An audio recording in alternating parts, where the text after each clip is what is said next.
안녕하세요. 요한계시록 11장에서 16장까지를 읽도록 하겠습니다. 어떻게 보면 계시록뿐만 아니라 모든 성경에서 가장 어려운 부분이 아닌가라는 생각이 듭니다.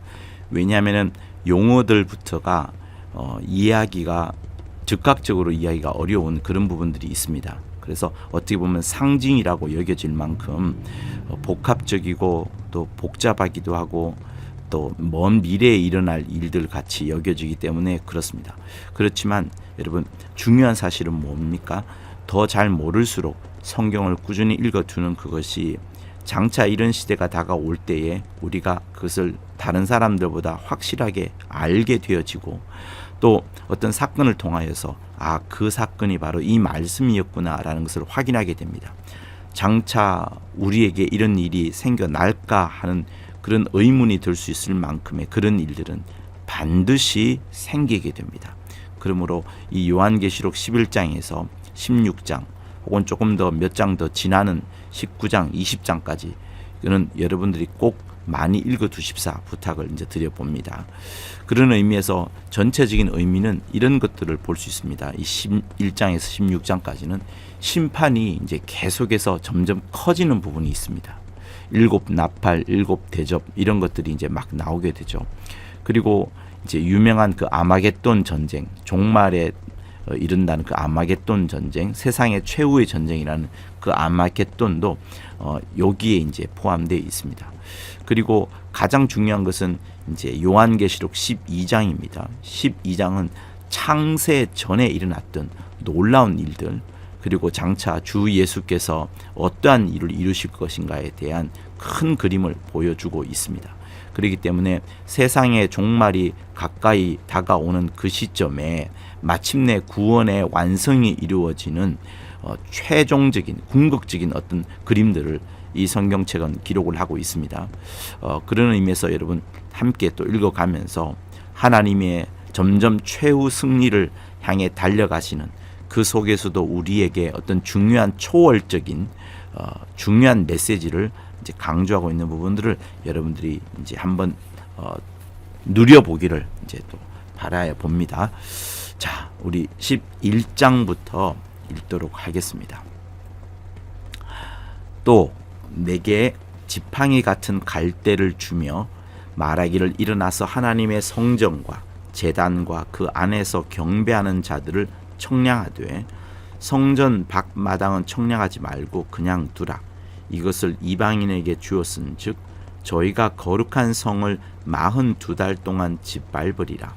내가 나의 두 증인에게 권세를 주리니 저희가 굵은 베옷을 입고 1260일을 예언하리라.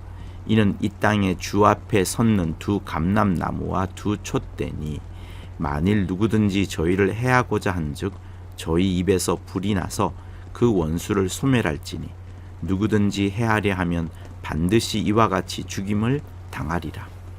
저희가 권세를 가지고 하늘을 닫아 그 예언을 하는 날 동안 비 오지 못하게 하고, 또 권세를 가지고 물을 변하여 피 되게 하고 아무 때든지 원하는 대로 여러 가지 재앙으로 땅을 치리로다.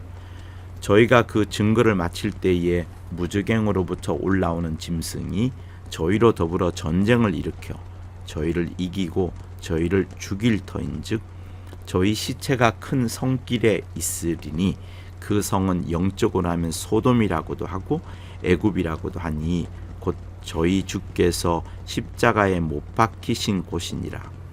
백성들과 족속과 방언과 나라 중에서 사람들이 그 시체를 사흘 반 동안을 목도하며 무덤에 장사하지 못하게 하리로다. 이 두 선지자가 땅에 거하는 자들을 괴롭게 한 고로 땅에 거하는 자들이 저희의 죽음을 즐거워하고 기뻐하여 서로 예물을 보내리라 하더라.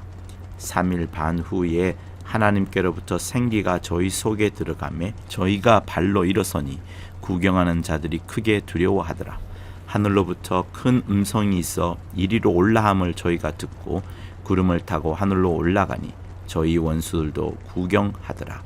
그 시에 큰 지진이 나서 성 10분의 1이 무너지고 지진에 죽은 사람이 7천이라. 그 남은 자들이 두려워하여 영광을 하늘의 하나님께 돌리더라. 둘째 화는 지나갔으나 보라, 셋째 화가 속히 이르는도다. 일곱째 천사가 나팔을 불매 하늘에 큰 음성들이 나서 가로되 세상 나라가 우리 주와 그 그리스도의 나라가 되어 그가 세세토록 왕노릇 하시리로다 하니, 하나님 앞에 자기 보좌에 앉은 24 장로들이 엎드려 얼굴을 대고 하나님께 경배하여 가로되 감사하옵나니 옛적에도 계셨고 시방도 계신 주 하나님 곧 전능하신 이여 친히 큰 권능을 잡으시고 왕노릇 하시도다. 이방들이 분노하며 주의 진노가 임하여 죽은 자를 심판하시며 종 선지자들과 성도들과 또 물론대수하고 주의 이름을 경외하는 자들에게 상 주시며 또 땅을 망하게 하는 자들을 멸망시키실 때로소이다 하더라. 이에 하늘에 있는 하나님의 성전이 열리니 성전 안에 하나님의 언약궤가 보이며 또 번개와 음성들과 뇌성과 지진과 큰 우박이 있더라. 자, 이렇게 해서 11장을 끝나는데 특이한 부분이 두 증인이 등장을 합니다. 42달 동안 거룩한 성이 짓밟히는 그때에 똑같은 시기인 1260일 동안 두 증인이 예언을 합니다. 3년 반이에요. 그러나 마침내 죽임을 당하게 되고 3일 반 이후에 부활하여서 하늘로 올라가는 장면이 보이게 됩니다. 자, 그리고 일곱째 나팔이 울리게 되고 하나님의 나라가 임할 것에 대한 선포가 이제 펼쳐집니다. 자, 이제 12장으로 들어가도록 하겠습니다. 12장. 하늘에 큰 이적이 보이니 해를 입은 한 여자가 있는데 그 발 아래는 달이 있고 그 머리에는 12별의 면류관을 썼더라. 이 여자가 아이를 베어 해산하게 되매 아파서 애써 부르짖더라. 하늘에 또 다른 이적이 보이니 보라, 한 큰 붉은 용이 있어 머리가 7이요 뿔이 10이라. 그 여러 머리에 7 면류관이 있는데 그 꼬리가 하늘 별 3분의 1을 끌어다가 땅에 던지더라.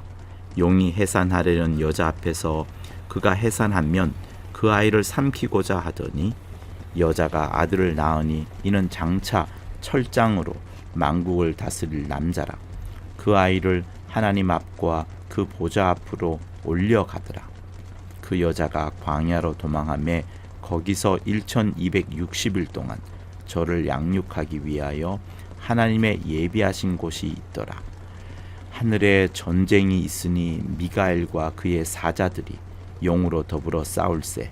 용과 그의 사자들도 싸우나 이기지 못하여 하늘에서 저희 있을 곳을 얻지 못한지라.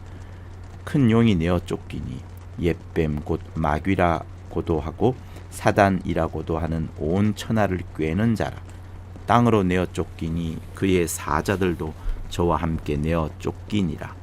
내가 또 들으니 하늘에 큰 음성이 있어 가로되 이제 우리 하나님의 구원과 능력과 나라와 또 그의 그리스도의 권세가 이루었으니 우리 형제들을 참수하던 자 곧 우리 하나님 앞에서 밤낮 참수하던 자가 쫓겨났고 또 여러 형제가 어린 양의 피와 자기의 증거하는 말을 인하여 저를 이기었으니 그들은 죽기까지 자기 생명을 아끼지 아니하였도다.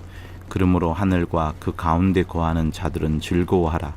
그러나 땅과 바다는 화 있을진저 이는 마귀가 자기의 때가 얼마 못된 줄을 알므로 크게 분내어 너희에게 내려갔음이라 하더라. 용이 자기가 땅으로 내어 쫓긴 것을 보고 남자를 낳은 여자를 핍박하는지라. 그 여자가 큰 독수리의 2 날개를 받아 광야 자기 곳으로 날아가 거기서 그 뱀의 낯을 피하여 1때와 2때와 반 때를 양육받음에 여자의 뒤에서 뱀이 그 입으로 물을 강같이 토하여 여자를 물에 떠내려 가게 하려 하되 땅이 여자를 도와 그 입을 벌려 용의 입에서 토한 강물을 삼키니 용이 여자에게 분노하여 돌아가서 그 여자의 남은 자손 곧 하나님의 계명을 지키며 예수의 증거를 가진 자들로 더불어 싸우려고 바다 모래 위에 섰더라. 자, 여자가 나오고 용이 나오는 부분이 매우 독특합니다. 그렇죠? 그런데 해를 입어서 12별의 면류관을 쓰고 있는 여자가 이제 아이를 낳는데, 이 아이가 결국 자세히 읽어보면 주 예수라는 것을 확인할 수 있습니다. 그러니까 이 여자는 적지 않은 역할을 하는 부분들이 있어요. 과연 이 여자에 대해서 어떻게 해석을 할 수 있을까요? 한편 붉은 용, 이제 사탄, 마귀, 옛뱀이 나오고 그 옛뱀이 여자를 공격을 합니다. 그렇지만 이 여자가 하나님의 보호를 받으면서 광야로 피하게 되는 그것도 보여집니다. 그리고 또 하늘에 전쟁이 있는 것, 이제 미가엘과 그의 천사들이 용과 싸우죠. 그래서 용이 땅으로 내어 쫓겨간 이후에 용이 여자한테 분노하고 그 여자의 남은 자손들하고 싸우는 장면. 그래서 17절 하나님의 계명을 지키며 예수의 증거를 가진 자들로 더불어 싸우려고 바다 모래 위에 섰더라. 이렇게 하면서 우리가 마침내 용과의 거대한 싸움을 부활하신 예수 그 이후에, 예수께서 이기신 이후에 우리가 이제 용과 싸우는 그것을 이 성경책은 기록을 하고 있습니다. 그래서 창세기 12장은 정말 중요하게, 또 여러분 스스로도 직접 꼭 꼼꼼하게 읽어보셔야 됩니다. 다시 한번 간단하게 정리를 해드리면, 하늘에 큰 이적을 보이면서 여자가 나오고 용이 나옵니다. 이 여자는 하나님의 경륜 혹은 하나님의 은혜 아래에서, 또 아니면 하나님의 그 구속 사관 안에서도 무엇을 말하냐면 교회 혹은 믿음의 공동체를 말하는 겁니다. 그런데 이 여자가 누군가를 해산하는데, 이 해산하는 자가 누구냐는 부분이 또한 더 중요하신 거고요. 또 그 더 중요한 만큼 이 해산하는 여자 또한 누구인가가 다시금 이제 역으로 또 중요하게 됩니다. 그래서 이 해산하는 여자가 있음으로 인하여서 그리스도께서 오시게 되는, 초림하시게 되는 부분이 설명되고, 또 그러므로서 그리스도의 초림은 결국 주 예수의 성육신, 말씀이 육신이 되어 오신 그것을 또한 말씀을 하는 겁니다. 그러니까 해산하는 여자는 교회 혹은 믿음의 공동체인데, 그 교회와 믿음의 공동체가 마침내 예수를 해산하게 되는, 예수께서 이 땅에 오시게 되는 그 중요한 것을 말씀해 줍니다. 그러면서 하나님의 크신 경륜이 마침내는 성취되었다는 부분을 강조하고 있어요. 여러분, 하나님의 뜻이 마침내 여자가 해산함으로써 완성된다는 그 부분이 매우 중요한 겁니다. 이것은 하나님의 의도의 제1, 2, 3 모두를 통달하는 것이고요. 특별히 하나님 아버지의 분명한 뜻이 무언가를 우리에게 밝혀주는 겁니다. 그리고 두 번째는 용이 나오고 그 용의 어떤 일하는 목적이 있는 것인데, 이 용은 붉은 용, 큰 용, 사단, 마귀, 옛뱀으로 이제 설명을 하고 있습니다. 계시록 자체가. 그러니까 하나님의 일하심을 방해하려는 세력으로 딱 등장을 하고 있어요. 그런데 하늘에서 전쟁이 일어납니다. 전쟁이 일어나는데 그 이야기들이 구약 성경 어디에도 나와 있지 않습니다. 여기만 나와 있어요. 그렇기 때문에 창세 전에 일어났던 하늘에서의 전쟁, 창세 전에 하늘에서의 전쟁을 지금 말하고 있는데, 천사장 미가엘과 그의 군대가 용과 사단과 더불어 싸우는 장면을 보여주고 있습니다. 그러니까 창세 전에 일어났던 영적 전쟁을 잘 보여주고 있는 곳이 또 여기예요. 그리고 세 번째, 이제 주인공이 등장을 하는 거죠. 남자아이가 출생을 합니다.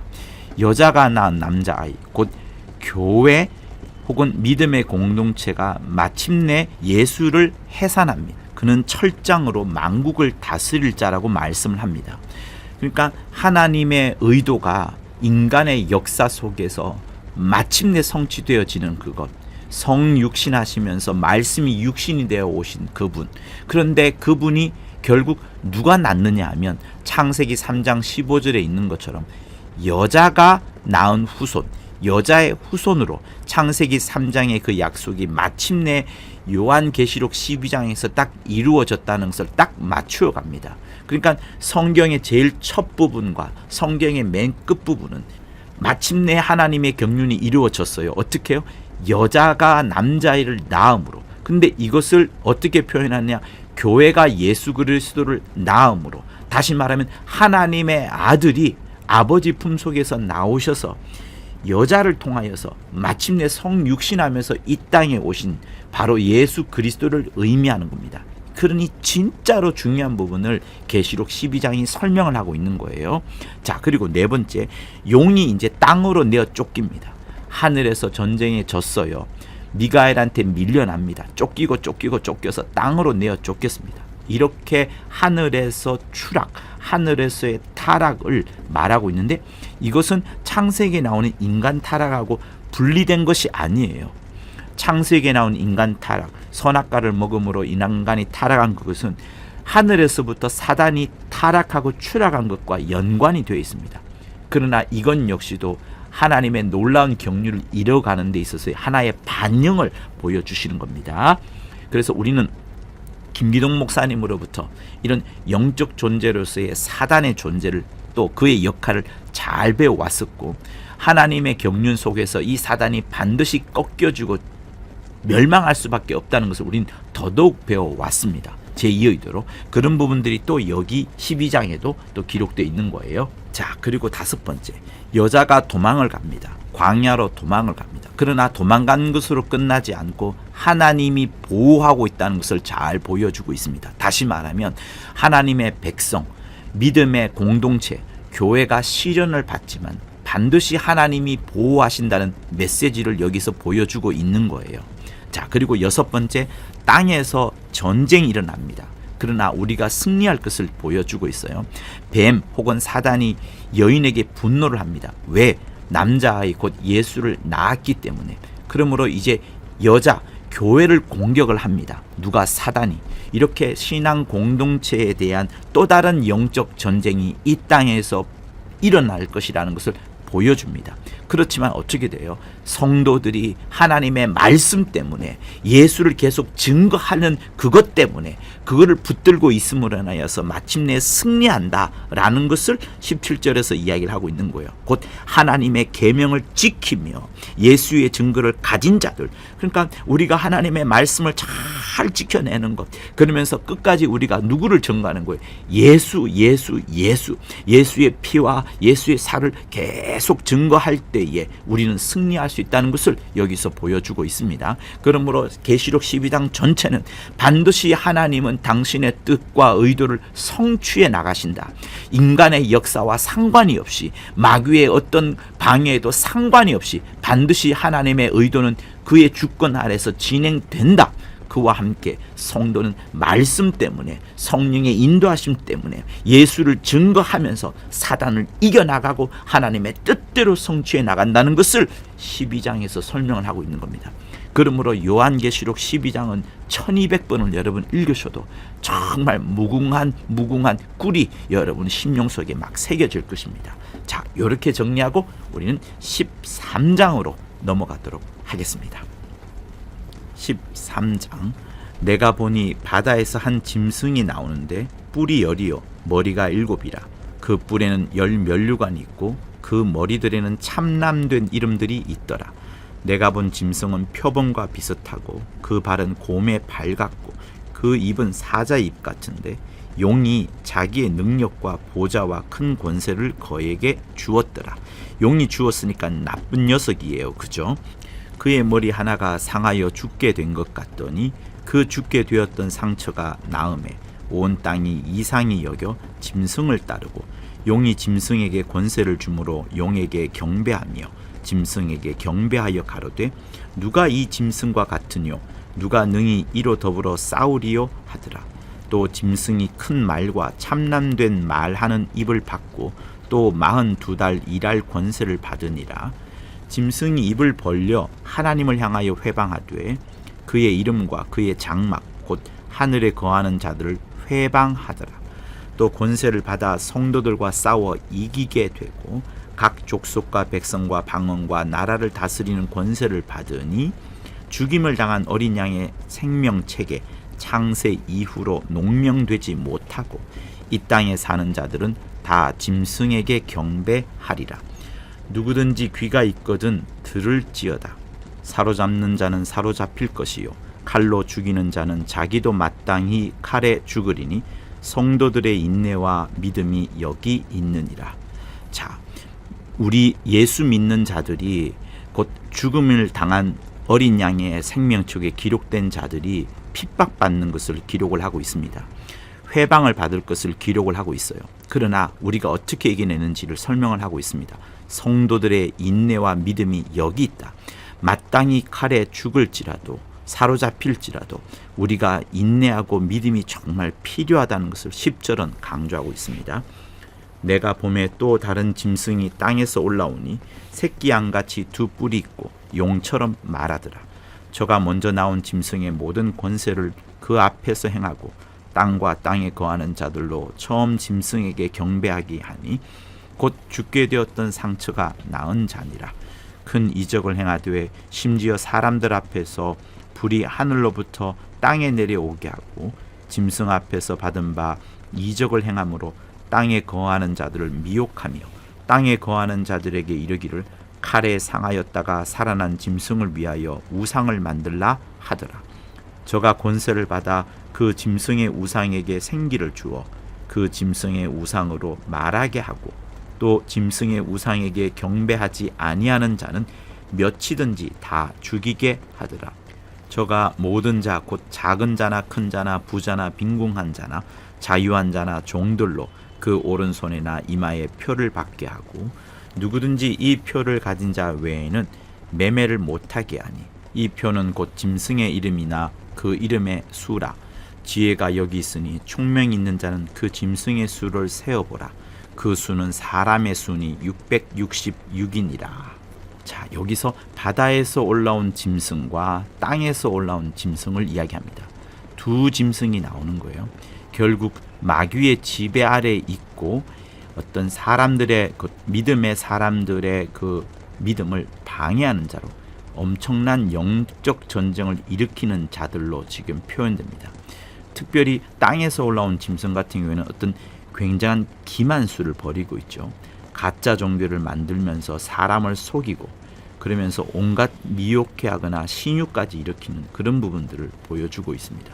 그러나 이 두 짐승이 결국 마지막 끝점을 향해 가고 있는데 짐승의 표, 어떤 666이라고 보여지는 그 짐승의 표를 이제 받게끔 하면서 하나님을 대적하게 하거나 자기들에게 속해지도록 만드는 그 몰아감이 이제 여기 보여집니다. 먼저 그래서 우리들에게 믿음 있는 우리들에게 인내와 믿음이 정말로 필요하고 그러면서 끝까지 하나님을 향하여 충성할 것을 이 성경은 말씀을 하고 있습니다. 그러면서도 짐승에게 속지 않기 위하여서 영적인 분별력을 분명히 가지도록 진리와 거짓을 혼동해 만드는 짐승의 활동이 있을 것을 이야기를 하고 있습니다. 그래서 그 부분을 잘 유념해 주시기를 부탁을 드리고요. 특별히 666이라는 그것은 성경에 여러 곳에서 말씀되어져 있어요. 그래서 첫째 부활에 이르시면 666표 받는 것은 피할 수 있겠습니다만 그러나 혹시 불행하게 남겨져서 이 땅에 남겨져서 첫째 부활에 이르지 못함으로 남겨질 경우에도 이 표만큼은 죽을 각오로 피하는 그것을 정말 남겨진 분들이 꼭 깨달으셨으면 하는 겁니다. 그래서 꼭 부탁을 드려봅니다.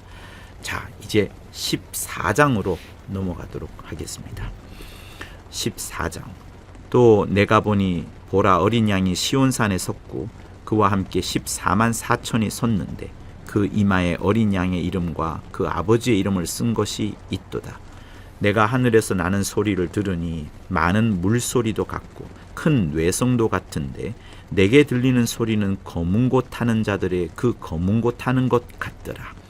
저희가 보좌와 내 생물과 장로들 앞에서 새 노래를 부르니 땅에서 구속함을 받은 14만 4천인 밖에는 능히 이 노래를 배울 자가 없더라. 이 사람들은 여자로 더불어 더럽히지 아니하고 정절이 있는 자라. 어린 양이 어디로 인도하든지 따라가는 자며 사람 가운데서 구속을 받아 처음 익은 열매로 하나님과 어린 양에게 속한 자들이 그 입에 거짓말이 없고 흠이 없는 자들이더라. 자, 14만 4천은 우리가 계시록에서 유대인이라고 잘 배웠습니다. 이 유대인들이 노래를 부르는 거예요. 그런데 어떻게 들어보면 많은 물소리 같고 큰 뇌성과도 같은데 이 요한에게는 검은 고 타는 것처럼 부드럽게 들리는 겁니다. 왜 그럴까요? 하나님을 찬양하는 그것, 그 이마에 어린 양의 이름과 그 아버지의 이름을 쓴 것이 있는 그 성도들이 정말 그 하늘을 향하여 부르는 그 노래가 검은 고처럼 아름다운 겁니다. 근데 이 사람들은 어떤 사람들이냐? 여자와 더불어 곧 세상에 속한 그 음녀, 짐승 2마리와 연관되어 있는 그 음녀와 더불어 더럽히지 않고 정절이 있는 자고, 어린 양 예수께서 어디로 인도하는지 따라가는 자고, 그래서 여러 사람들 가운데서 구속함을 받은 자고, 그들은 부활의 첫 열매인 사람들이고 입에 거짓말이 없고 흠이 없는 자들이라고 이렇게 강조하고 있습니다. 자, 6절 계속 읽습니다. 또 보니 다른 천사가 공중에 날아가는데 땅에 거하는 자들 곧 여러 나라와 족속과 방언과 백성에게 전할 영원한 복음을 가졌더라. 그가 큰 음성으로 가로되 하나님을 두려워하며 그에게 영광을 돌리라. 이는 그의 심판하실 시간이 이르렀음이니 하늘과 땅과 바다와 물들의 근원을 만드신 이를 경배하라 하더라. 또 다른 천사 곧 둘째가 그 뒤를 따라 말하되 무너졌도다 무너졌도다 큰 성 바벨론이여, 모든 나라를 그 음행으로 인하여 진노의 포도주로 먹이던 자로다 하더라. 또 다른 천사 곧 셋째가 그 뒤를 따라 큰 음성으로 가로되 만일 누구든지 짐승과 그 우상에게 경배하고 이마에나 손에 표를 받으면 그도 하나님의 진노의 포도주를 마시리니 그 진노의 잔에 섞인 것이 없이 부은 포도주라. 거룩한 천사들 앞과 어린 양 앞에서 불과 유황으로 고난을 받으리니 그 고난의 연기가 세세토록 올라가리로다. 짐승과 그 우상에게 경배하고 그 이름의 표를 받는 자는 누구든지 밤낮 쉼을 얻지 못하리라 하더라. 성도들의 인내가 여기 있나니 저희는 하나님의 계명과 예수 믿음을 지키는 자니라. 자, 여기에도 666 표에 관한 것, 다시 말하면 짐승과 우상에게 경배하는 것이 있습니다. 계속해서 앞으로도 계속 경고를 하예요. 근데 그것이 성도들의 인내와 하나님의 계명과 예수 믿음을 지키는 것과 연관이 되어 있다라고 말씀하시는 부분이 있어요. 그래서 첫째 부활이냐 아니냐 이것을 깊이 따져 들지 마시고 어쨌든 666표를 받는 것이나 짐승과 우상에게 경배하는 그 모든 것들이 반드시 심판을 받을 것을 경고하면서, 그러면서 동시에 성도들의 인내가 필요한데 하나님의 계명, 예수 믿음을 지키는 그 인내를 강조하고 있어요. 성경이 그렇습니다. 자, 13절. 또 내가 들으니 하늘에서 음성이 나서 가로되 기록하라. 자금 이후로 주 안에서 죽는 자들은 복이 있도다 하시매 성령이 가라사대 그러하다 저희 수고를 그치고 쉬리니 이는 저희의 행한 일이 따름이라 하시더라.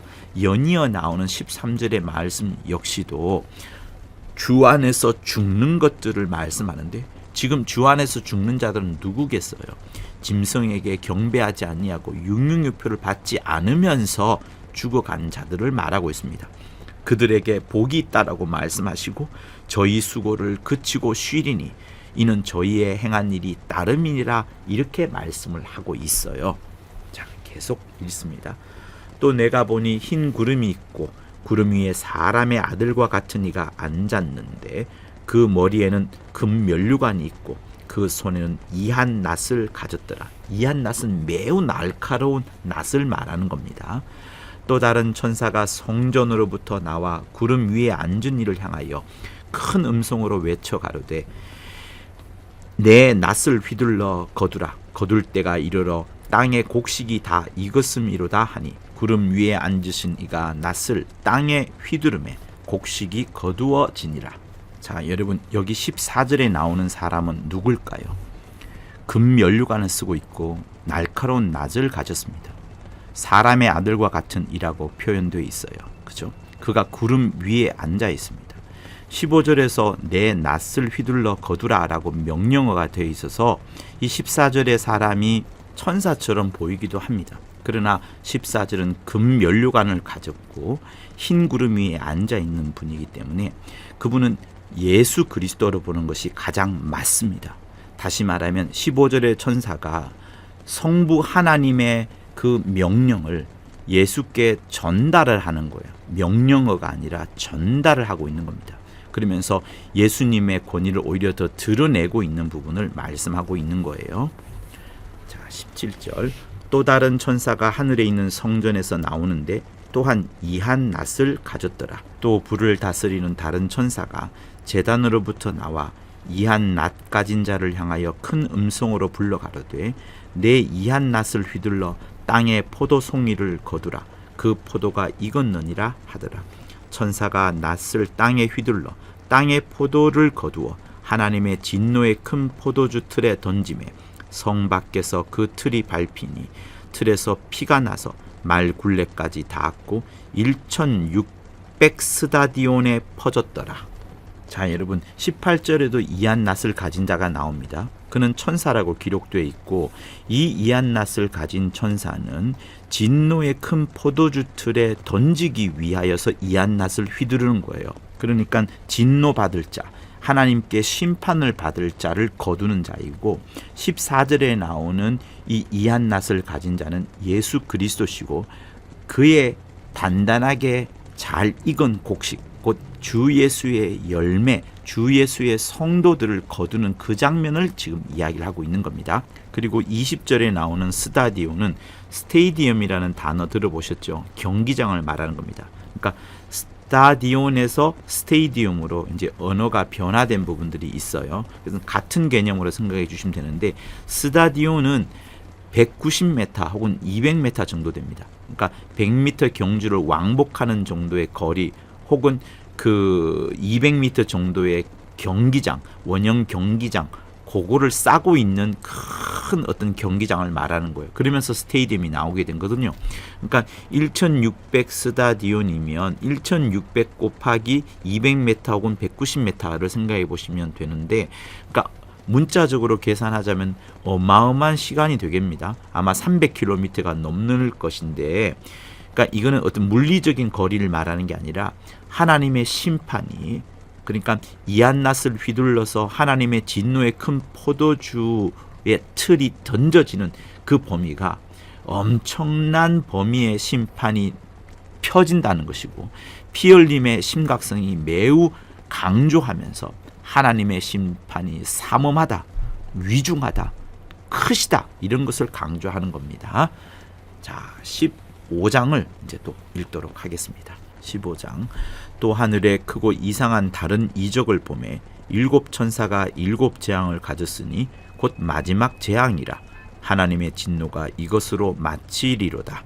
또 내가 보니 불이 섞인 유리바다 같은 것이 있고 짐승과 그 우상과 그의 이름의 수를 이기고 벗어난 자들이 유리바다 가에 서서 하나님의 검은고를 가졌고, 자, 여기에도 그의 우상과 그의 이름의 수를 이기고, 곧 666이라는 그 수를 말하는 겁니다. 이거를 이긴 자들이 있다는 것을 성경은, 계시록은 계속 기록하고 있어요. 하나님의 종 모세의 노래, 어린 양의 노래를 불러 가로되 주 하나님 곧 전능하신 이여 하시는 일이 크고 기이하시도다. 만국의 왕이시여 주의 길이 의롭고 참되시도다. 주여 누가 주의 이름을 두려워하지 아니하며 영화롭게 하지 아니하오리까? 오직 주만 거룩하시니이다. 주의 의로우신 일이 나타났음에 만국이 와서 주께 경배하리이다 하더라. 또 2일 후에 내가 보니 하늘의 증거 장막의 성전이 열리며 일곱 재앙을 가진 일곱 천사가 성전으로부터 나와 맑고 빛난 세마포 옷을 입고 가슴에 금띠를 띠고 내 생물 중에 하나가 셋에 계신 하나님의 진노를 가득히 담은 금대접 일곱을 그 일곱 천사에게 주니 하나님의 영광과 능력을 인하여 성전의 연기가 차게 되매 일곱 천사의 일곱 재앙이 마치기까지는 성전에 능히 들어갈 자가 없더라. 자, 이제 점점 끝으로 가고 있습니다. 하나님의 심판이 임박했다는 것과 마지막 일곱 대접을 이야기를 하고 있어요. 그럼에도 불구하고 하나님의 심판이 공의롭고 거룩하다는 것을 3절과 4절에서 찬양하고 있습니다. 이 무서운 심판을 찬양하고 있어요. 그만큼 하나님의 공의를 매우 강조합니다. 그리고 여기에 더하여서 성도들은 그 승리감에 대한 또 하나님의 공의에 대한 찬양을 보여주면서 그동안 자기들이 믿어왔던 그 믿음과 오랜 인내가 마침내는 하나님의 영광을 드러내는 것과 연결된다는 것, 성도들의 믿음과 그 오랜 인내가 하나님의 영광과 연결된다는 부분을 강조하고 있어요. 그러면서 7 대접 심판이 어서 심판으로 역사되어지기를 간구하는 게 15장의 그겁니다. 자, 우리 이제 16장을 읽도록 하겠습니다. 16장. 또 내가 들으니 성전에서 큰 음성이 나서 7 천사에게 말하되 너희는 가서 하나님의 진노의 7 대접을 땅에 쏟으라 하더라. 첫째가 가서 그 대접을 땅에 쏟음에 악하고 독한 헌대가 짐승의 표를 받은 사람들과 그 우상에게 경배하는 자들에게 나더라. 둘째가 그 대접을 바다에 쏟음에 바다가 곧 죽은 자의 피같이 되니 바다 가운데 모든 생물이 죽더라. 셋째가 그 대접을 강과 물 근원에 쏟음에 피가 되더라. 내가 들으니 물을 차지한 천사가 가로되 전에도 계셨고 시방도 계신 거룩하신 이여 이렇게 심판하시니 의로우시도다. 저희가 성도들과 선지자들의 피를 흘렸으므로 저희로 피를 마시게 하신 것이 합당하니이다 하더라. 또 내가 들으니 제단이 말하기를 그러하다 주 하나님 곧 전능하신 이시여 심판하시는 것이 참되시고 의로우시도다 하더라. 넷째가 그 대접을 해에 쏟음에 해가 권세를 받아 불로 사람들을 태우니 사람들이 크게 태움에 태워진지라. 이 재앙들을 행하는 권세를 가지신 하나님의 이름을 회방하며 또 회개하여 영광을 주께 돌리지 아니하더라.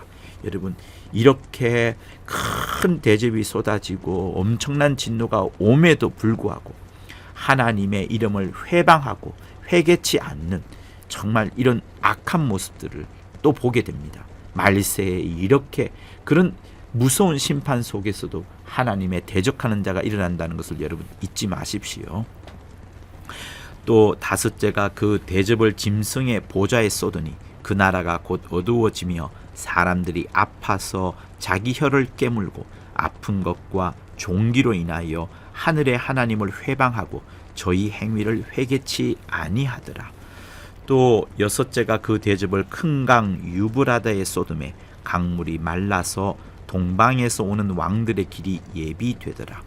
또 내가 봄에 개구리 같은 새 더러운 영이 용의 입과 짐승의 입과 거짓 선지자의 입에서 나오니 저희는 귀신의 영이라 이적을 행하여 온 천하 임금들에게 가서 하나님 곧 전능하신 이의 큰 날에 전쟁을 위하여 그들을 모으더라. 보라, 내가 도적같이 오리니 누구든지 깨어 자기 옷을 지켜 벌거벗고 다니지 아니하며 자기의 부끄러움을 보이지 아니하는 자가 복이 있도다. 자, 15절에서 예수께서 도적같이 오실 것을 잠깐 말합니다. 이 전쟁통에 곧 아마겟돈 전쟁이 일어나는 그 전쟁통에 다시 한번 주님의 말씀 도적같이 올 것이다. 내 옷을 지켜라. 벌거벗고 다니지 마라. 너의 부끄러움을 보이지 아니하도록 하라라고 강조하고 있어요. 그렇지만 바깥에는 어떻습니까? 마침내 새 더러운 영이 나와가지고 온 천하의 사람들을 모아서 큰 날 전쟁을 일으키는 그 부분이 진행되고 있습니다. 새 영이 히브리어로 아마겟돈이라 하는 곳으로 왕들을 모으더라. 일곱째가 그 대접을 공기 가운데 쏟음에 큰 음성이 성전에서 보좌로부터 나서 가로되 되었다 하니 번개와 음성들과 뇌성이 있고 또 큰 지진이 있어 어찌 큰지 사람이 땅에 있어 오므로 이같이 큰 지진이 없었더라. 큰 성이 세 갈래로 갈라지고 만국의 성들도 무너지니 큰 성 바벨론이 하나님 앞에 기억하신 바 되어 그의 맹렬한 진노의 포도주 잔을 받음에 각 섬도 없어지고 산악도 간데 없더라. 또 중수가 한 달란트나 되는 큰 우박이 하늘로부터 사람들에게 내림에 사람들이 그 박제로 인하여 하나님을 회방하니 그 재앙이 심히 큼이러라. 자, 21절에서 중수가 한 달란트 되는 큰 우박이라는 것은 이 달란트가 보통 40킬로 정도를 이제 설명을 하고 있습니다. 그리고 중수라는 것은 매우 무거운 물. 왜 여러분 그 원자력 할 때 중수로 이렇게 하잖아요. 그러니까 무거운 물을 말하는 겁니다. 다시 말하면 우박이 40킬로 정도 되는 우박이 하늘에서 쏟아지니까 얼마나 크고 무서운 겁니까? 그것을 박제, 우박으로 인한 재앙이라고 이제 표현하고요. 그것 때문에 또 역시 하나님을 회방하다는 것을 계속 이야기를 하고 있습니다. 결국 뭐예요? 이런 엄중한 심판 중에서도 사람들은 회개하지 않고 오히려 하나님을 모독하고 자기의 고집, 자기의 완고함을 계속 드러낸다. 그런 것을 지금 보여주고 있습니다. 심판은 계속 진행되고 있어요. 여러분은 어떤 마음을 가져야 될까요? 우리에게 있어서 겸손, 또 겸손, 또 겸손, 심판이 이루어질수록, 가벼운 심판이 이루어질수록 그때 하나님의 뜻이 내게 어떻게 다가오는 것을 늘 생각하시는 그것이 겸손한 자요, 예수 믿는 자요, 하나님의 이름을 높이는 자가 되는 겁니다. 그래서 또다시 겸손하여지면서 또다시 하나님의 경륜이 반드시 이루어진다. 하나님의 심판은 반드시 다가올 것이다. 어떠한 재앙 가운데서도 하나님의 계획을 믿으시는, 그러면서 인내하시는 여러분의 얘기를 예수 이름으로 부탁을 드립니다.